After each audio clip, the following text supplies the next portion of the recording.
آپ لوگوں کے میسیجز بھی آتے ہیں، پیغامات بھی آتے ہیں، اور خانقاہ میں بھی جو لوگ آتے ہیں تو ان میں اکثریت جو مطالبہ لے کر آتی ہے یا مسئلہ لے کر آتی ہے یا پریشانی لے کر آتی ہے وہ تنگی رزق کی ہے، مالی تنگ دستی۔ کیا ہے؟ مالی تنگ دستی۔ تو اللہ والوں کچھ تو مالی تنگ دستی ہے، اس سے کوئی انکار نہیں ہے، کچھ ہماری خواہشات ہیں جس نے ہمیں مالی طور پہ تنگ کر دیا۔ مولا علی فرماتے ہیں کہ جب میں نے اپنی خواہشات کو قابو کر لیا، کم کر لیا، تو میں سب سے امیر ہو گیا، میں سب سے امیر ہو گیا۔ آپ کے معلومات کے لیے ہے کہ مولا علی وہ ہستی ہیں جنہوں نے ساری زندگی زکوٰۃ نہیں دی، ساری زندگی زکوٰۃ نہیں دی، کیونکہ صاحب نصاب ہی نہیں ہوئے۔ میرے شیخ رحمۃ اللہ علیہ نے ساری زندگی نہ حج کیا ہے نہ زکوٰۃ دی ہے، صاحب نصاب ہی نہیں ہوئے، ایسی فقیرانہ زندگی گزاری ہے۔ تو اللہ جتنی خواہشات کو آپ بڑھاتے جاؤ گے تو غریبی آتی جائے گی۔ جب خواہش وسعت کا نہ ہونا غریبی ہے، روشنی کا نہ ہونا کیا ہے؟ اندھیرا ہے۔ جب وسعت نہیں ہوگی تو کیا ہوگا؟ تنگی ہوگی۔ تو تنگی میں انسان کیا کہے گا؟ میرا گزارا نہیں ہوتا، میرا گزارا نہیں ہوتا، میرا گزارا ہوتا۔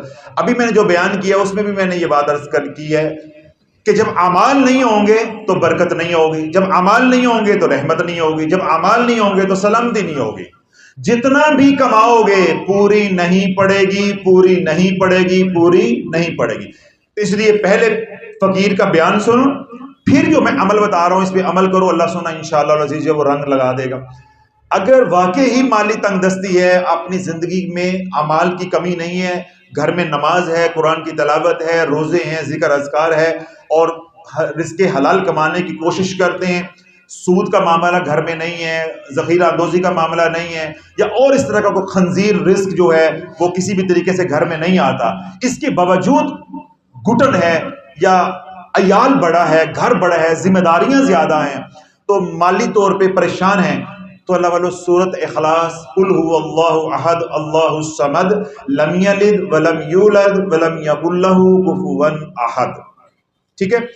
یہ سورت ایسی سورت ہے، عبداللہ بن سلام رضی اللہ تعالیٰ عنہ نے جب اللہ کے نبی علیہ السلام سے اللہ کا تعارف مانگا تو جبرائیل امین علیہ السلام منی میں یہ سورت لے کے اترے کہ اے میرے محبوب میرا تعارف مانگتے ہیں، میرا ڈاخانہ پوچھتے ہیں، میرے آباء و اجداد کا پوچھتے ہیں، کہ میرا حسب نسب پوچھتے ہیں، تو ان کو بتا قل هو اللہ احد۔ تو یہ اس وقت سورت مبارکہ ہوتی ہے، یہ اللہ والو وہ سورہ مبارکہ ہے جو اللہ کے غضب کو دور کرتی ہے۔ تو رزق کی تنگی کب آتی ہے؟ جب رحمت نہیں ہوتی، جب غضب اللہ ہمارے برے اعمال کی وجہ سے اللہ روٹھ جاتا ہے تو اللہ کا غضب، اللہ کا جلال، اللہ کا غصہ اترتا ہے، تو جو چیز بھی نیچے ہوتی ہے وہ جل جاتی ہے، تنگی آ جاتی ہے۔ کیا ہوتا ہے؟ تنگی آ جاتی ہے۔ تو سورت اخلاص ایسی سورت مبارکہ ہے، اور یہ پھر ٹھنڈی ٹھار سورت ہے۔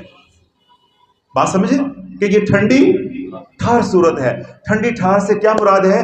کہ یہ سورہ جمالی ہے، سورہ جمالی ہے۔ آپ جتنی بھی پڑھیں گے آپ کی طبیعت کے اندر غصہ، چڑچڑاپن، ایسی کوئی چیز، ایسی علامت پیدا نہیں ہوگی، چاہے آپ دن میں ہزاروں بار پڑھیں۔ تو یہ سورت مبارکہ فجر کی نماز کے بعد جس نے 2 تسبیحاں یعنی 200 مرتبہ سورت قل هو اللہ احد بسم اللہ شریف کے ساتھ پڑھی، اول و آخر 11 بار درود پاک، اللہ کا وعدہ ہے میں اس کو متوکلین میں شامل کر دوں گا، اس کا رزق میرے ذمہ ہے۔ اب آپ کہیں گے جی رزق دینے والا تو اللہ ہی سب کو دیتا ہے، بھئی اللہ دیتا ہے، کسی کو پوری کالونی کا پھیرا لگوا کے صبح سے لے کے شام تک شام کو دیتا ہے، کوئی خانقاہ کے باہر کھڑے ہو کے آم بیچ رہا ہوتا ہے، ایک کار والا آتا ہے کہتا سارے ہی تول دے، سارے ہی تول دے۔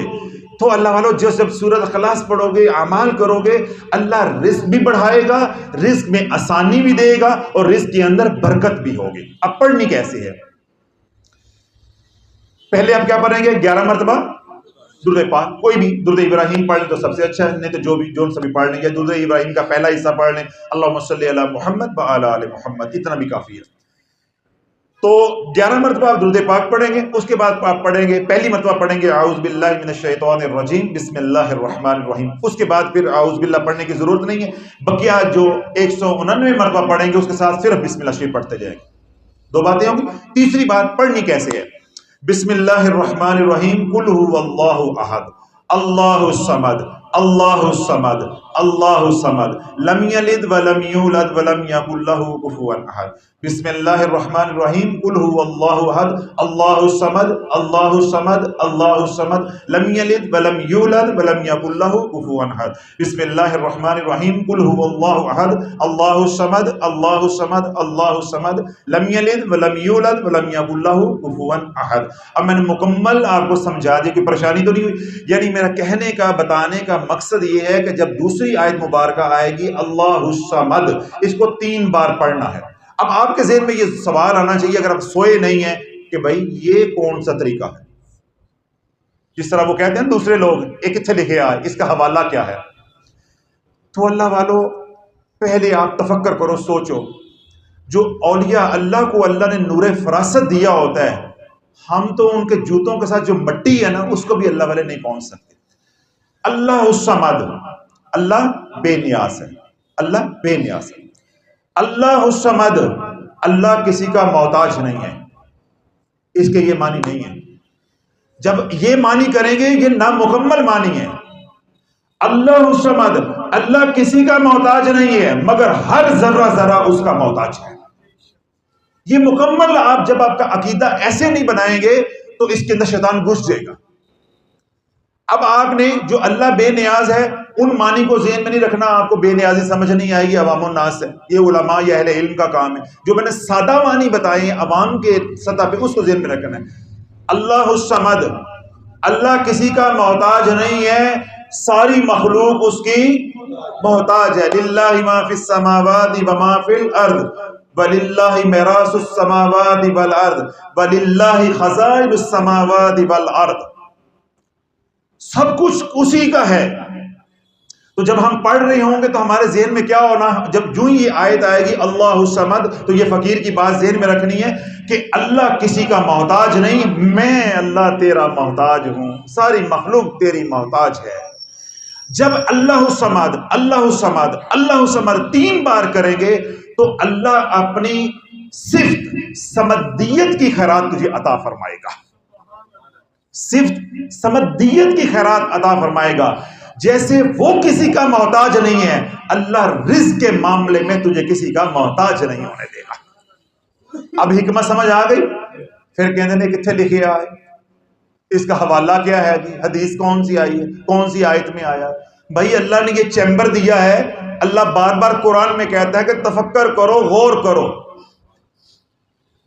جس صفت کو اللہ کی صفت کو پکارو گے اسی کا فیض آئے گا۔ آج میں عقلی طور پر بھی سمجھا دیتا ہوں۔ اس وقت ہوا کے اندر ٹیلی نار کے سگنل ہیں، زوم کے ہیں، یو فون کے ہیں، موبلنگ کے ہیں، 4 ہیں نا پاکستان میں، اور دوسری تو بند ہوگی 5 کی، یہ 4 کے ہیں۔ اب آپ کا جو موبائل ہے اس کے اندر سم ہے ٹیلی نار کی، دوسرے آئیں گے تو جس کے ساتھ جڑے ہیں فیض اسی کا آئے گا، اسی کے میسج آئیں گے، اسی کمپنی کے ساتھ آپ کا رابطہ ہوگا وغیرہ وغیرہ۔ یہ جو اللہ کے 99 صفاتی نام ہیں، یہ 99 سرور ہیں، یہ پورے روحانی سرور ہیں، یہ پورے نظام ہے۔ جو یوٹیوب کا سرور ہے، فیس بک کا سرور ہے، ٹویٹر کا سرور ہے، وہ چھوٹے چھوٹے سرور ہیں۔ یہ جو اللہ کے نام انہوں نے پوری کائنات کو جکڑا ہوا ہے، پوری کائنات کو۔ تو جس سرور سے آپ کو سگنلز آئیں گے تو اس کو ہم طریقت کی زبان میں یا روحانیت کی زبان میں کیا کہیں گے؟ اس کا فیض آ رہا ہے۔ میں پکارتا ہوں یا رحمان یا رحمان یا رحمان، تو فیض یا رحمانو کا آئے گا یا جبارو کا آئے گا؟ اب بات عقلی طور پہ بھی سمجھ آ گئی کہ جس کی سم ہوگی فیض یا سگنل اسی کے آئے گے۔ جس اللہ کی صفت کو پکارو گے کرم اسی پہ ہوگا۔ تو 3 بار پکارنا کم از کم اللہ کے نبی علیہ السلام کی سنت ہے، سنت ہے۔ جب تکبیر کہی جائے، اللہ کی الوہیت کو، ربوبیت کو یا اس کی توحید کو بیان کیا جائے یا تکبیرات کہی جائیں، ان کو 3 بار کہنا سنت ہے۔ اب پتہ چل گیا اولیاء اللہ نے پٹھے نہیں بڑھے، اللہ نے منایا ہے۔ انہوں نے بدکاریاں زنا نہیں کیے، سود کا پایمال نہیں کھایا، انہوں نے اللہ کو منایا، یار کو منایا ہے۔ اللہ نے پھر یہ راز ان پہ کھولے ہیں جو ہم تک پہنچے اور ہم آپ کو پہنچا رہے ہیں، کیونکہ ہمارے گھر کے بنائے ہوئے نہیں ہیں۔ اور میں نے عقلی طور پہ بھی آپ کو سمجھا دیا ہے کہ جس صفت کو پکارے گا اس کا فیض۔ اب ہمیں محتاجی کیا ہے؟ 500 دینا، 200 دینا، 300 دینا، 2000 دینا، یار میرے گھر بڑے حالات بڑے تانگ ہیں، بیوی بیمار ہے، 5000 دینا، یہ کیا ہے؟ محتاجی۔ اللہ کسی کا محتاج ہے؟ نہیں۔ جب اس صفت کو آپ بار بار بار بار دستک دو گے تو جب اس صفت کا دروازہ کھلے گا اللہ تجھے بھی بے نیاز کر دے گا، اللہ تجھے بھی دنیا کی محتاجی سے بری کر دے گا۔ اور پھر جو یہ وظیفہ رزق کے لیے کر رہا ہے، اگر وہ ویسے اس کو فیض و برکات کے لیے پڑھتا رہتا ہے، اللہ رزق کا مسئلہ حل کرتا ہے، پھر بھی پڑھتا رہتا ہے، تو اللہ والو کسی بھی معاملے میں، دنیا کا کوئی بھی معاملہ ہے، اللہ مرتے دم تک بدنی روحانی طور پہ تجھے کسی کا محتاج نہیں۔ یعنی میں یہ کہتا ہوتا ہوں کہ تجھے ایک گھونٹ پانی کا بھی اللہ محتاج نہیں ہونے دے گا۔ مرتے دم تک یہ ہاتھ پاؤں صحت سلامت رہے گی تو کسی کا محتاج نہیں ہوگا۔ بس لوگ کہیں گے کل تے ملے سی، ابھی تو ملے تھے، ابھی فلان نماز پہ تو ملے تھے، وہ مر گئے، وہ چلے گئے، فوت ہو گئے، اور نہیں بھائی ابھی تو ملے تھے، ابھی تو میری فون پہ بات ہوئی تھی۔ ایسی موت اللہ عطا کرے گا۔ یہ نہیں ہے کہ 6 مہینے سے ایڑیاں رگڑ رہے ہیں، مولوی صاحب کو پیروں کو بلا رہے ہیں، سورہ یاسین پڑھو، سورہ یاسین پڑھو، صدقہ دو، صدقہ دو۔ زندگی میں اپنے ہاتھوں سے دیا نہیں ہے تو ہون جناب ککڑ بھی دیتے جا رہے ہیں، اونٹ بھی دیتا جا رہے ہیں۔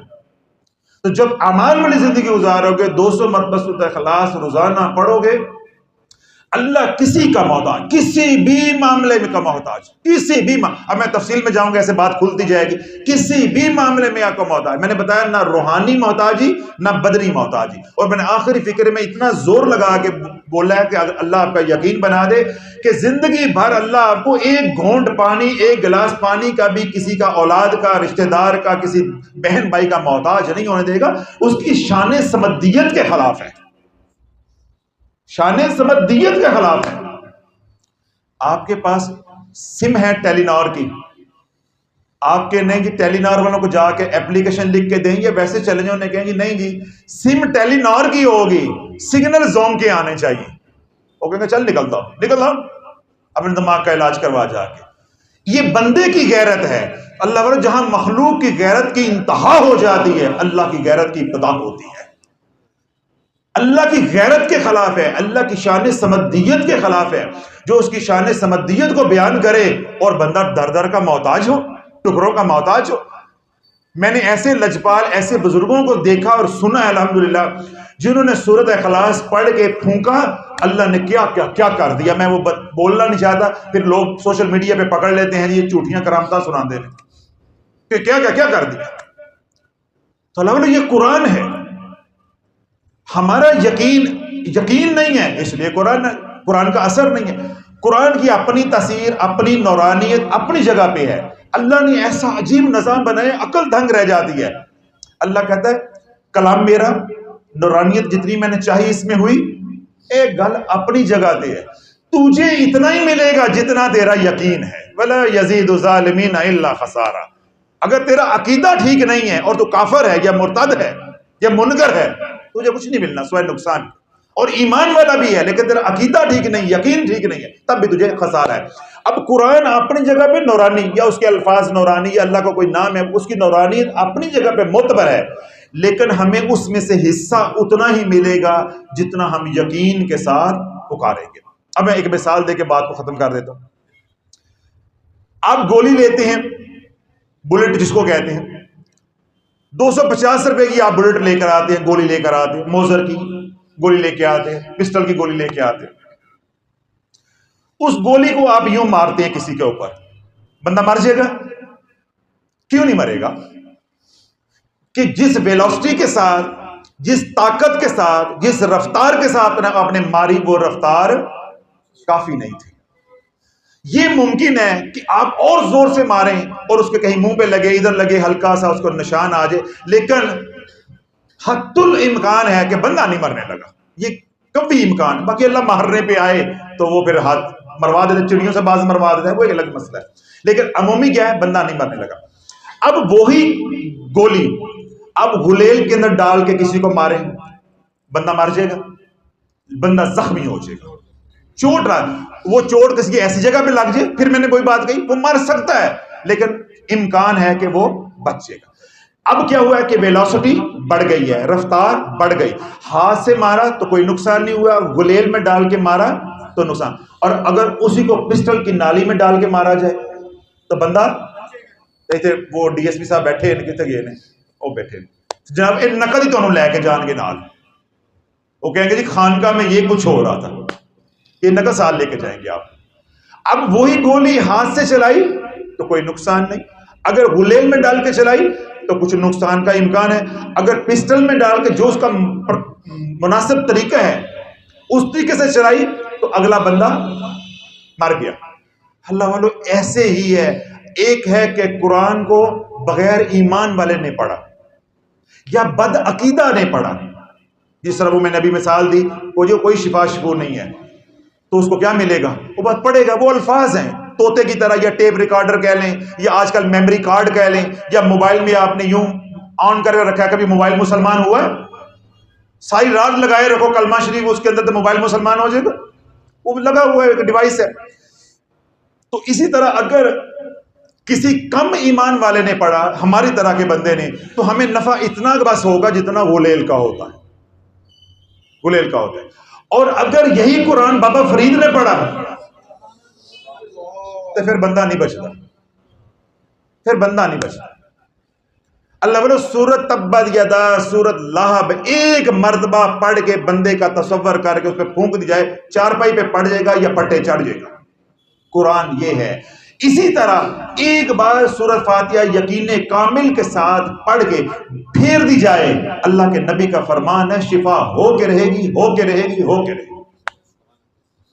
ابن قیم نے روایت کیا ہے کہ کسی قسم کا بدن میں درد ہو، تکلیف ہو، 7 مرتبہ سورۃ فاتحہ پڑھ کے دم کرو، اللہ شفا عطا فرما دے گا۔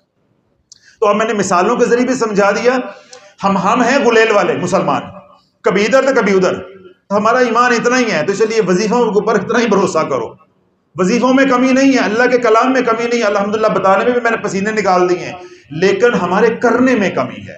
لیکن جب اعمال کرتے رہو گے کرتے رہو گے کرتے رہو گے، تو میں نے کیا فکرہ بولا تھا، اللہ دکھا بھی دے گا اور اللہ سمجھا بھی دے گا، بتا بھی دے گا اور دکھا بھی دے گا۔